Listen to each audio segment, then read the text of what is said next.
Hey there, folks. This video would have been out actually on Monday, but the audio got corrupted about twice for at least my recording. Thankfully, it didn't corrupt everyone else's recordings that you'll hear in the video, where you'll actually hear the voices of several of the players for some of these characters in the D&D campaign that Rune Sigil's Wednesday group takes place in, which is the first and main group for the Rune Sigil campaign.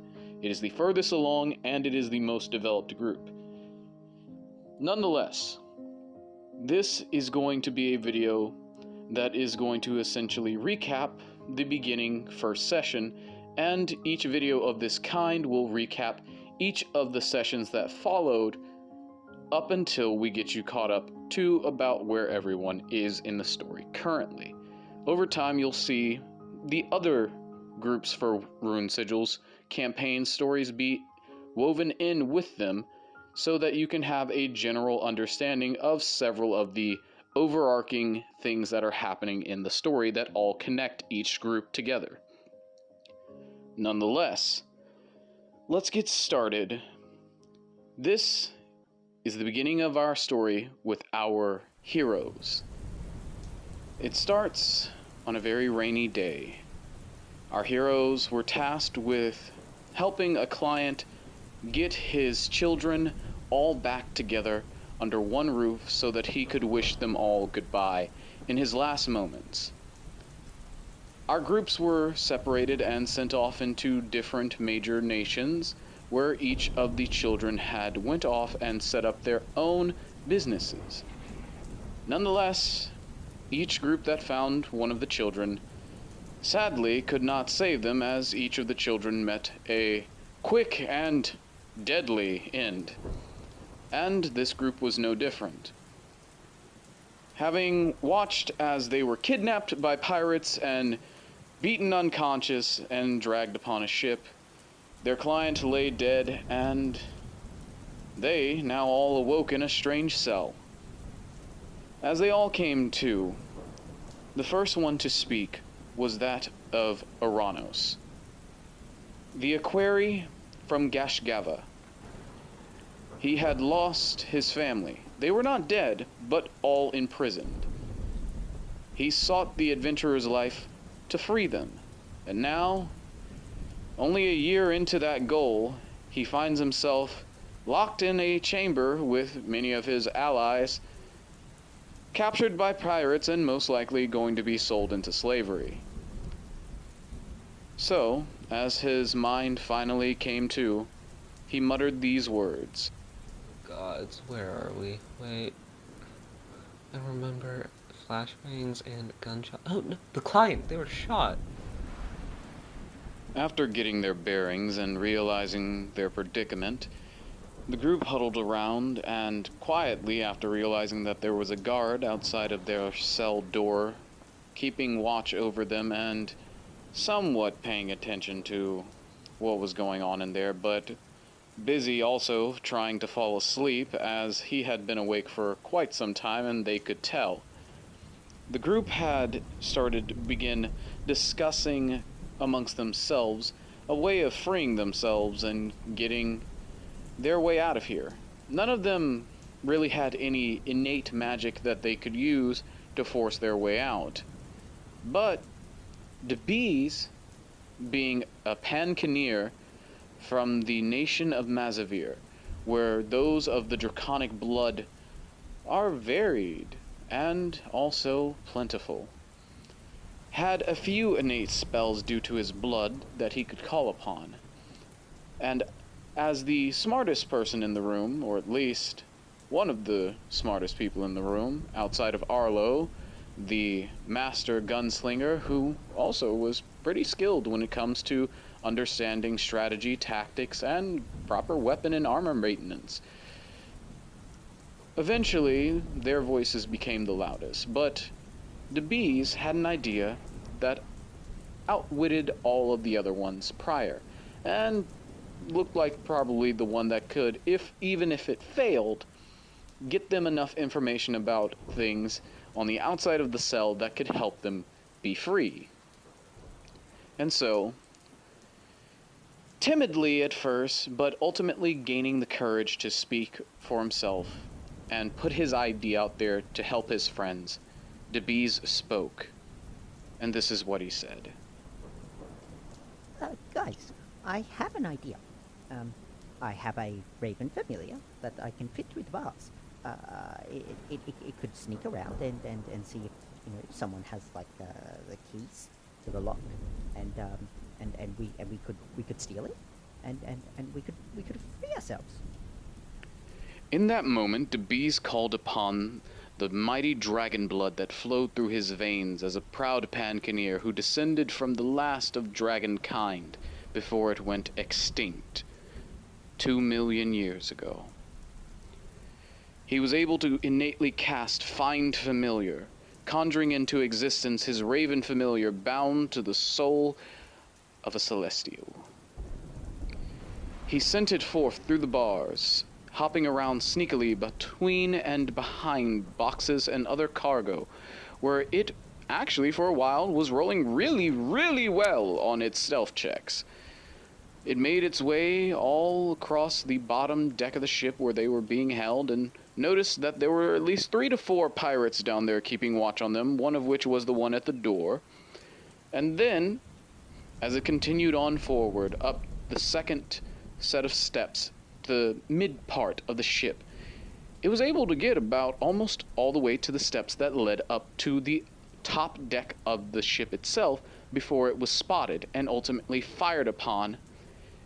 All of them hearing the gunshot and DeBees having his telepathic link that allowed him to see and hear through the eyes and ears of his familiar severed, all knew that the raven had been caught, and they were in deep trouble as they could now hear the pirates bickering and bitching and complaining about the gunshot, and that those pesky people that they had kidnapped and stowed in their storage room for selling into slavery had tried to get one over on them. And now, as things started looking bleak as they could hear several pirates making their way to them, they did not know what to do next. They prepared for an open fight, but from the looks and sounds of it, they were outnumbered quite a bit, and they didn't have their gear. And despite what you see in these images, that is mostly because YouTube does not allow for certain things on this platform. And technically, in character, and the moment that it happened, all of these characters were buck-ass nude. So they had no weapons, no gear, nothing. But, to their surprise, their plight was heard and seen, and an entity reached out to them. An entity that was mysterious and dark, but also powerful and willing to help. Well, hello there. It looks like you all happen to be in quite a bind. Luckily for you, I happened to be looking in at this time and saw that you were in need of assistance. If you would allow it, I would ask a favor of you. And in exchange for agreeing to hear me out, I will have you all set free. If, by chance, you are set free and decide to hear me out, you will find that I have quite a lot to offer in exchange for a simple request for help finding someone dearest to me. I can say no more at the time, because you do not have much time before those nasty pirates come down there and beat you all near to death. And some of you might get thrown overboard to drown at sea. So, how about it? Will you take me up on my offer, or will you let things go the way that they look, and may possibly fight your way off, or may die trying? After moments of self-contemplation and hastily deciding things as they heard the pirates getting closer and closer, as the captain seemed to be coming down to deal with them himself, they all agreed one by one with the strange voice that reached out to them.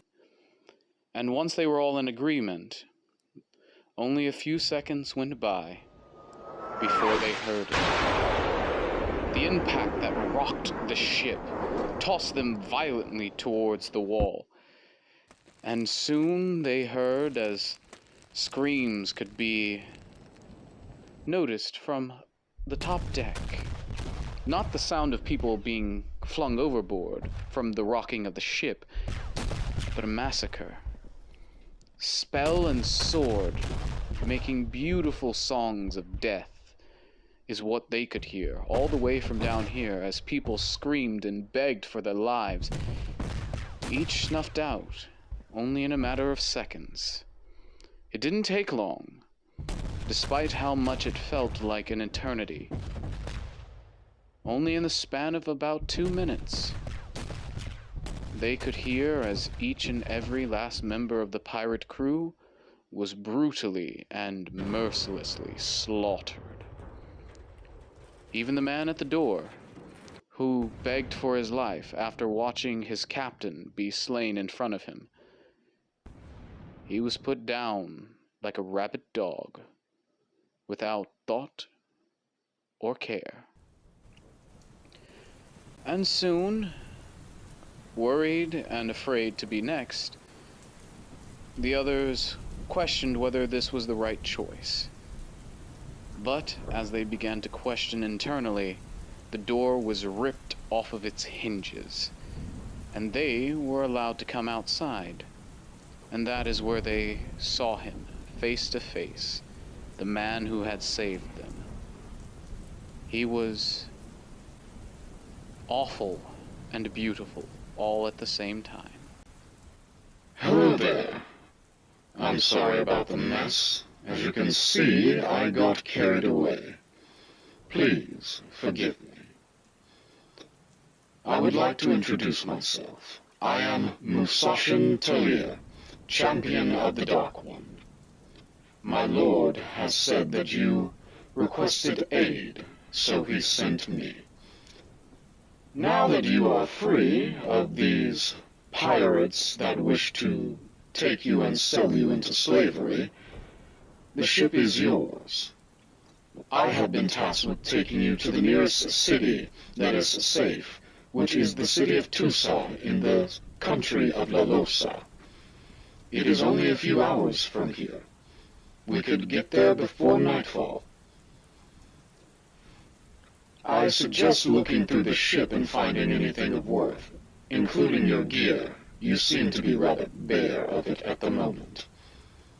In the meantime, I will clean up this mess. I hope you don't mind the smell of burning corpses. My magic should have that entire display that I did on my way to you all cleared up by the time you're done. It did not take long for the party to realize that the man wished them no harm, and soon they began to search the boat, seeing the gory mess of literally blood and body parts everywhere. Walls painted red with the blood of the pirates that tried to kidnap them. Organs splayed about, bones here and there, limbs ripped apart and severed off. Ashes in piles and places, probably where men once stood. Now, as everyone searches the ship looking for where their gear is, they all start to realize that the man claimed to be a champion of the Dark One. The Lord so evil that many people think of him as we think of the devil in most Christian, Jewish, and Islamic faiths. That is how vile and revered the Dark One is by the people of this world. He is their version of Lucifer. He is as wicked as can be by most people's imaginations. But there are those out there who claim that the Dark One is not evil, and that those who claim to serve him, of his cult, are all misguided fools that are hearing demons talk to them and not the Dark One. Those that claim to have actually truly spoken with the Dark One claim that he wishes no such harm upon any mortal kind, and that only those foolish enough to intervene in his grand plan are his enemies, and only they shall be slain by his hand. If Musashin told the truth, and that he was truly a champion of the Dark One, then that would mean that the Dark One may be behind this, and that they were not to be harmed. Or that meant that the Dark One is behind this, and he is actually a nice person. Nonetheless, that was thought for then. For now, they finally came across their gear, and it was at this point Arlo spoke up, as they were trying to break into it and get it out of the locked chest that the pirate captain had put it in.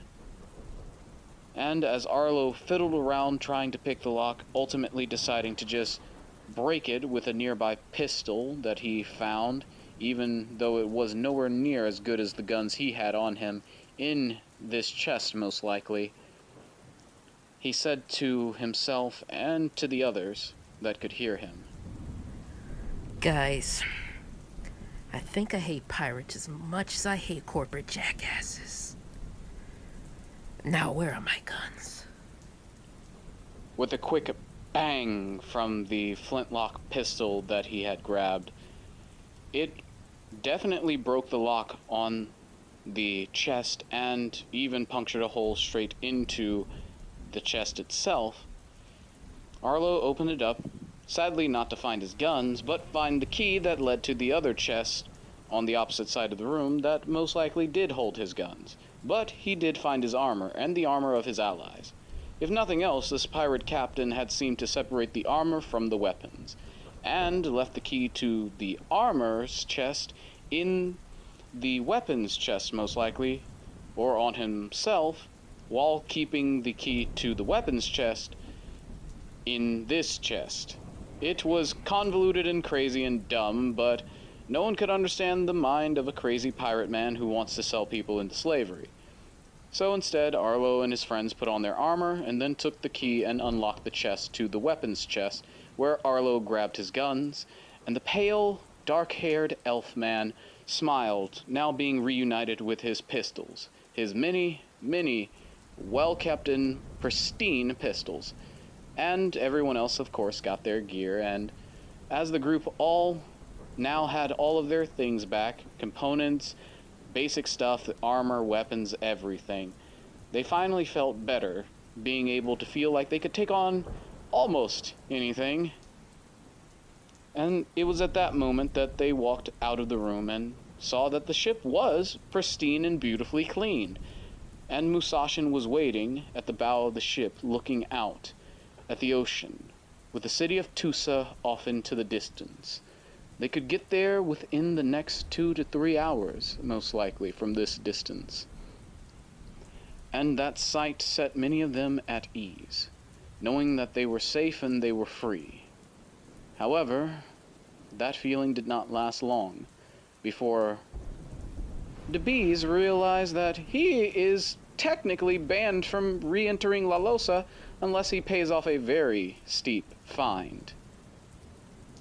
But that was the least of his worries, as now everyone started to realize they were in bed with a being that was known for his atrocities and evil. However, Musashin turned to them and handed them a bag of gold, each of them gaining several thousand gold, enough to pay off DeBees' debt twice, even thrice over. He seemed to infer that it was a upfront payment from the Dark One to hear him out on his request, and that they could keep the money even if they declined the request itself. And as they all stood there with Musashin looking off at the distance, their stomachs growled, and Musashin laughed. He went to fix them food to eat, so that they could be ready, as he informed them that once they reached land and set up in an inn, he would contact his master, and they would be allowed to speak to the Dark One face to face. And that is where that session ended. And that is where this video will come to a nice and pleasant end. I hope you all enjoy. Please like, share, and comment, subscribe. It really does help out. Literally, it will get more people who are not being told or shown any of this to take a look at the video, because YouTube's algorithm will push it out there for more people who like things like this. Please, I honestly am begging at this point, without super hard begging, like, share, and comment. If nothing else, like and comment. Those two help the most, outside of course, watching the video. And please, if you're watching the video to the end, tell other people to watch the video to the end, because YouTube really likes that when people stay engaged with videos for very long, especially if they watch the whole video. That really helps. I honestly appreciate it, and I can't wait to put out more videos like this for those of you who watch to the end that you can appreciate, because it's not just about the videos for me. I want to do these videos for all of you, and of course for my players. I want to put their stories out there about the fun times that we have. And I've got more big videos like this and a lot of stuff planned for the future. I would love to share that with you guys. But nonetheless, thank you all for watching. Have a wonderful day, and God bless you all. Goodbye.